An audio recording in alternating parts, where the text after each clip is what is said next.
Chaudhary Ismail Sarwar Gujjar, Chaudhary Javed Sarwar Bhatti and brothers की जानिब से आमिर उद मस्जिद ओस्लो नॉर्वे में शानदार इफ्तार डिनर का इख्तिताम किया गया। चौधरी वसीम शहजाद ने नकाबत के फराइज सर अंजाम दिए। मोहम्मद अब्दुल मनान ने नाते रसूल मकबूल पेश की। मेहमान खुसूसी वेलफेयर अताशी आसिफ हमीद थे। मेहमान ग्रामी में चौधरी सजाद दाद पोला, राजा मुदस्सर आशिक सदवाल, चौधरी वकास अहमद, चौधरी शबीर हुसैन मेहमद चक, सैयद जाहिद हुसैन शाह, परवेज अख्तर भट्टी, चौधरी जफर नवाज हकीका, चौधरी शौकत मेहर अब्बास चौधरी, मोहम्मद खालिद कसाना, राजा शक हुसैन, मलक रमीज अदर समेत मुमताज शख्सियात की भरपूर शिरकत। बिखरे हुए शर्मसार है हम, रहमत के तलबगार है हम, वास्ता नबी का मौला रख लो भरम, कर दो करम मौला कर दो करम, हम पे करम मौला हम पे करम,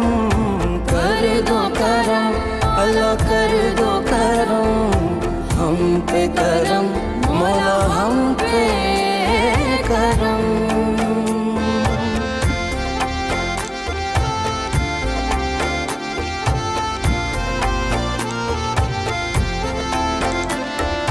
देने वाला तू बड़ा है, हम तुझे से मांगते हैं, करता है तू ही अता।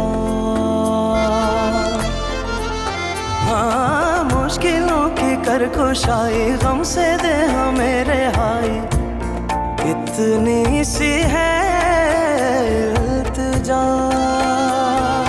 बिखरे हुए शर्मसार है हम, रहमत के तलबगार है हम, वास्ता नबी का मौला रख लो भरम, कर दो करम